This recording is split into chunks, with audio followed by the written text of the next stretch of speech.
नमस्कार दोस्तों, मैं हूं आपका दोस्त मनीष चावड़ा, ट्रेनर, कंसल्टेंट और काउंसलर। दोस्तों, पिछले 2 वीडियो से हम सक्सेस मंत्रास फॉर स्टूडेंट्स इस सीरीज को बहुत अच्छी तरह सीख रहे हैं। उस सीरीज में हम आज आगे जाएंगे। अभी तक हम 2 वीडियो में 10 मंत्र सीखे, तो आज आगे उस वीडियो में हम एक नए मंत्र की ओर जाएंगे। तो उसमें सबसे पहली बात है लर्न मेमोरी टेक्निक्स।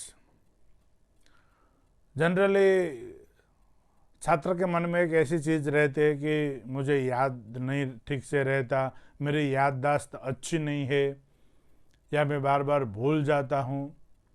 तो मित्रों, दोस्तों, मैं आपको ये चीज़ अच्छी तरह आप समझ लीजिए, बता दूं कि मेमोरी इज आइदर ट्रेंड और अनट्रेंड, नॉट गुड और बैड। हमारी जो याददाश्त होती है, या तो वो प्रशिक्षित होती है या फिर प्रशिक्षित नहीं होती, वो अच्छी या बुरी नहीं होती। इसका मतलब ये है कि अगर आप अपनी मेमोरी को ट्रेन करें तो आप अच्छी तरह उसको याद करना आपके लिए बहुत इजी हो जाएगा। उसके लिए मार्केट में भी काफ़ी किताबें भी है कि अपनी मेमोरी को कैसे आप ट्रेन करें। ट्रेन करने में और कोई बड़ी बात दोस्तों नहीं होती, लेकिन उसकी कुछ टेक्निक्स होती है। अब सबसे इजी टेक्निक्स आपको याद है कि जब आप प्राइमरी स्कूल में पढ़ रहे थे, तब आपको कलर के नाम याद रखने के लिए वो जो रेनबो कहते थे ना, जिसको आप गुजराती में जानी, वाली, पीना, ला, या हिंदी में भी आप उस तरह बोलते होंगे। तो रेनबो शब्द आप बोलते हैं तो वो क्या है कि हर कलर का पहला पहला लेटर लेके वो पूरा वर्ड बनाया हुआ होता है। तो उसी तरह किसी चीज़ को याद रखने के लिए या उसका वर्ड का पहला लेटर आप ले लीजिए तो एक पूरा अच्छा उसका स्पेलिंग बन जाता है, और हर लेटर का एक वो प्रतिनिधित्व करता है, इसलिए आपको याद रखना भी बहुत इजी हो जाता है। उसी तरह कुछ चीज़ को आप बार बार सुनने से भी अच्छी तरह याद रख सकते हैं। जैसे कि मैं स्वामीनारायण गुरुकुल राजकोट में जब पढ़ रहा था, तब मैं जब छोटा था, यानी 13 साल का था, तभी से हम भगवत गीता का 15वां अध्याय जो है, जिसको हम पुरुषोत्तम योग बोलते हैं, वो हमको सिखाया गया था। श्री भगवानु वाच ऊर्ध्व मूल मद शाख मस्वस्थम प्राहुरव्ययम छंदांसि यस्य पर्णानि यत्सम वेद स वेदवित्। तो मैं 13 साल में जो चीज़ मैं 30 साल पहले सीखा था, वो चीज़ मुझे आज भी याद है, क्योंकि उसका बार बार हम प्रैक्टिस करते थे, अभ्यास करते थे, मेमोराइज करते थे।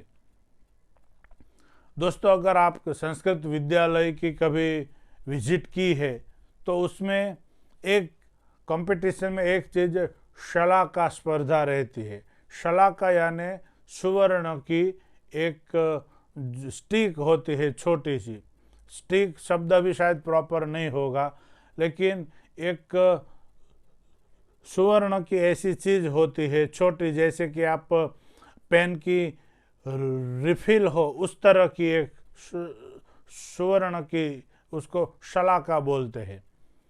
तो उसको किताब में कहीं भी पेज में बीच में डालते हैं, और बाद में जहाँ से वो पेज ओपन करते हैं वहाँ से वो एग्जामिनर उसको बोलते हैं कि चलो इसका पहला कुछ वर्ड ये है। तो बाद में जो सामने जो छात्र है वो पूरा पेज कंटिन्यूअसली मेमोराइज करके बोलता है।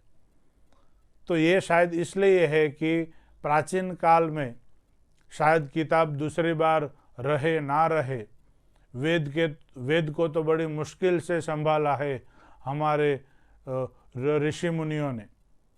तो ये चीज़ ग्रंथस्थ तो है ही, लेकिन उसको हृदयस्थ करने की एक कला रहती है कि उसको मस्तिष्क में ऐसी तरह डाल दो कि वो हमेशा वो चीज़ हमारे पास रहे। तो वेद का तो हमारे पास आज ग्रंथ है, क्योंकि किसी ने अपने जीवन को देकर उसको संभाला। तो ये टेक्निक तभी आई कि किसी चीज़ को दिमाग में अगर डाल दो तो वो चीज़ जाती नहीं है। तो एक वो भी है, तो आप उसको भी कभी प्रयास कीजिए। तो कभी हम मेमोराइज करते हैं तो वो तो ठीक है कि हमें याद करना है, लेकिन उसको धीरे धीरे आगे बढ़ के उसको हम हृदयस्थ भी करना है और हमें जीवन में भी उसको उतारना है, लेकिन वो बाकी आगे के स्टेप से। लेकिन अभी हम बात कर रहे हैं सिर्फ मेमोराइज करने की, उसको याद रखने की कला। तो अगर किसी चीज़ को आप अच्छी तरह समझ लेते हैं तो अभी वो आपको याद रह जाती है, तो वो भी आपको सीखना है। तो ये पहली आज की जो मंत्र की बात है वो मेमोरी टेक्निक है। तो हर चीज़ में ऐसी टेक्निक्स रहती है जिसको आप याद।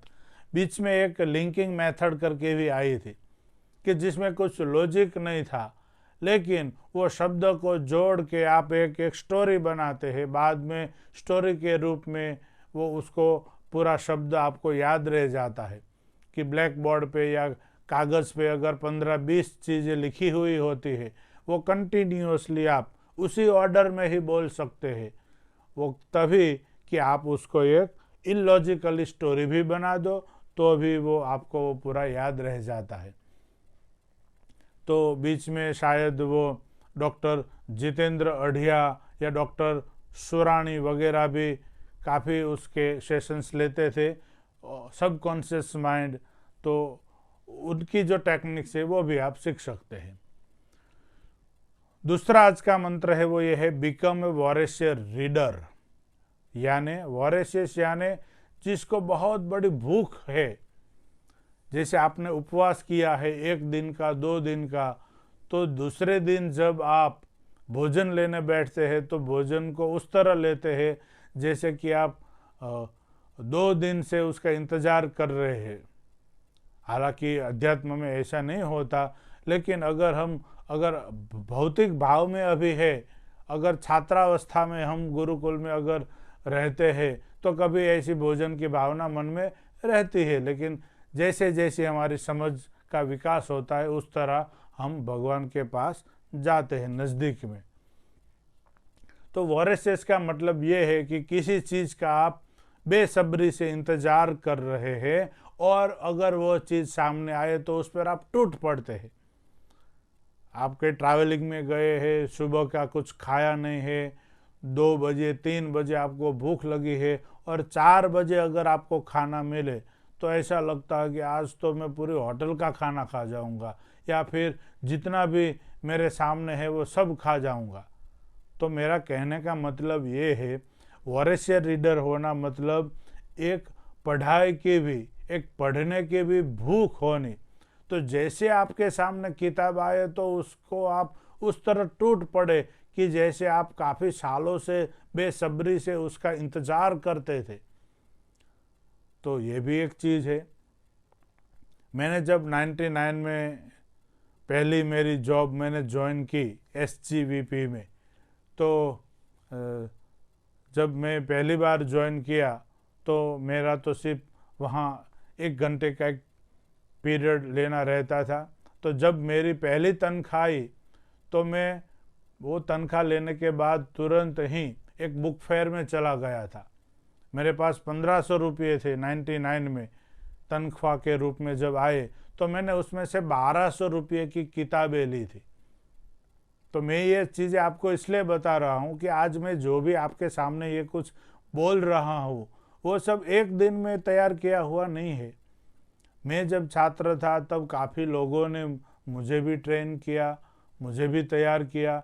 मैं भी उनके पास रहकर, गुरुकुल में रहकर, संतों से, पार्षदों से, अपने शिक्षकों, अध्यापकों से और जो भी मेहमान वहाँ पे आते थे वो सभी लोगों से मैं काफ़ी चीज़ें सीखा।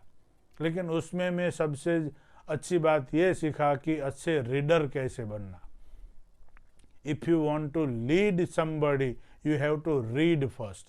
अगर आप किसी को नेतृत्व प्रदान करना चाहते हैं तो सबसे पहले आप अच्छे एक वाचक होने चाहिए। अगर आप पढ़ेंगे नहीं तो नया सोचेंगे नहीं, सोचेंगे नहीं तो उसको आप नया दे नहीं पाएंगे। तो सबसे पहले तो वो है कि वॉरेशियर रीडर बनना है। आप लाइब्रेरी में जाइए, अपना इंटरेस्ट क्या है वो ढूंढिए। अगर आपका इंटरेस्ट के बारे में आपको नहीं पता तो आप कोई भी किताब एक बार पढ़िए, पढ़ते पढ़ते आपको लगेगा कि यार इसमें तो नहीं मज़ा आ रहा, चलो मैं दूसरी किताब लेता हूँ। दूसरी किताब ले लो, उसमें थोड़ा मज़ा आया, बाद में लगा कि नहीं यार ये भी थोड़ा कम इंटरेस्ट आ रहा है। तीसरी चौथी किताब लेके आप सीखते जाएंगे कि मुझे ऑटोबायोग्राफी में मज़ा आ रहा है, बायोग्राफी में मज़ा आ रहा है, नॉवेल्स में मज़ा आ रहा है, मोटिवेशन में मज़ा आ रहा है, किस चीज़ आपको अच्छा अट्रैक्ट कर रही है। तो धीरे धीरे आप अपना इंटरेस्ट भी बढ़ाइए। अगर आपको नहीं पता तो सबसे पहले आप नॉवेल पढ़ना शुरू कीजिए, स्टोरी पढ़ना शुरू कीजिए। उसमें जैसे जैसे आपका इंटरेस्ट बढ़ेगा आप मोटिवेशन में जाइए। उसमें अगर और इंटरेस्ट बढ़ा तो आप थोड़ा हिस्ट्री में जाइए, और इंटरेस्ट बढ़ा तो आप बायोग्राफी में जाइए, ऑटोबायोग्राफी में जाइए, और धीरे धीरे धीरे आप उस चीज़ में चले जाएंगे जहां आप चाहते हैं। बाद में आपको लगेगा yes this is the area where I was looking for. बस यही चीज़ थी जो मैं काफ़ी सालों से ढूंढ रहा था। तो इस तरह आप अपने आप को एक अच्छा रीडर बनाइए और धीरे धीरे आपको क्या चाहिए बाद में आप वो ढूंढिए। लाइब्रेरी से बाहर निकलकर आप थोड़ा और जगह में जाइए। बड़ी बड़ी लाइब्रेरी में से भी आप मेंबर बन के किताब ला सकते हैं। काफ़ी बुक फेयर्स भी नेशनल लेवल के, इंटरनेशनल लेवल के भी कंडक्ट होते, ऑर्गेनाइज होते हैं, तो वहाँ भी विजिट कीजिए। कुछ पैसे अपनी किताबों खरीद कर उसमें इन्वेस्ट कीजिए। किताब पढ़े या ना पढ़े लेकिन उसको परचेज जरूर करें और घर में रखें, ताकि कभी तो ऐसी टाइम मूड आएगा कि आप वो पढ़ेंगे। तो ये मेरा अनुभव है कि घर में अच्छी किताबें हैं तो आपका विचार भी अच्छा रहेगा और आपका जीवन भी अच्छा रहेगा। तो ये दूसरी बात थी। तीसरा आज का जो मंत्र है वो है इम्प्रूव योर हैंड राइटिंग। तो हमारे जो हस्ताक्षर है उसको हमें अच्छी तरह इम्प्रूव करना है। महात्मा गांधी जी से आप उनकी आत्मकथा पढ़ के चाहे कितनी भी चीज़ें सीखे, लेकिन उनके हैंड राइटिंग सीखने जैसे नहीं है, क्योंकि उनके हैंड राइटिंग अच्छे नहीं थे। तभी गांधी जी ने खुद ने कहा कि अगर आपके हैंड राइटिंग बुरे हैं तो इसका मतलब ये है कि आप अच्छी तरह पढ़े नहीं है, या फिर you are not well educated और वेल ट्रेंड। वेल एजुकेटेड होना अलग बात है, वेल ट्रेंड होना अलग बात है। लेकिन वो गुजराती में कहते थे कि खराब अक्षरो ये अधूरी केळवણીની निशानी से। That means if you have a bad handwriting that is the sign of incomplete education. तो अगर आप अच्छा एजुकेशन लेना चाहते हैं, ले रहे हैं, तो अपने हैंड राइटिंग पे भी फोकस कीजिए। हैंड राइटिंग को इम्प्रूव करने का सबसे बढ़िया तरीका ये है कि उसको साइंटिफिक वे में आप पहले दिन से ही सीखिए या सिखाइए। मैंने देखा है कि केजी में जब छात्र पढ़ने आते हैं वो तो उसका एंट्री लेवल है सीखने का, उसने कभी हाथ में पेंसिल या कलम या किताब या स्लेट या नोटबुक कभी नहीं पकड़ी। तो उसको जब टीचर सिखाते हैं तो काफ़ी टीचर उसमें गलती करते हैं। स्मॉल या कैपिटल लेटर्स जो सिखाते हैं तो उसका अपर केस और लोअर केस होता है, वो खास सीखना होता है कि कोई भी लेटर आप लिखे तो कहाँ टच होता है। तो अगर आपको नहीं पता तो कुछ पब्लिशर्स ऐसी हैंड राइटिंग इम्प्रूवमेंट कोर्स का 5 किताब का सेट मिलता है, 12 किताब का सेट मिलता है। वो हिंदी में, इंग्लिश में और गुजराती तीनों लैंग्वेज में नवनीत पब्लिकेशंस में भी अवेलेबल है, और दूसरे भी काफ़ी अच्छे पब्लिकेशंस में भी वो अवेलेबल है। तो आप अपने हैंड राइटिंग को जिस लैंग्वेज में इम्प्रूव करना चाहते हैं उसको अच्छी तरह आप इम्प्रूव कीजिए, वरना उसको पढ़ना वो बहुत वो हो जाता है। क्योंकि हैंड राइटिंग एनालिसिस करने से ही पता चलता है कि आपके दिमाग में क्या चल रहा है। दोस्तों, मैं एक बार क्रॉसवर्ड में गया था, तो मैंने अहमदाबाद में मीठा खली में वो क्रॉसवर्ड में वो किताब देखी, वो हैंड राइटिंग एनालिसिस की थी। तो दुनिया में जो भी लोग हो गए, उसमें से जो कुछ फेमस या नोटोरियस लोग हैं, उनके हैंड राइटिंग के उसमें एनालिसिस थी। तो उसमें मैंने बिन लादेन की जो हैंड राइटिंग थी उसकी एनालिसिस पढ़ी थी।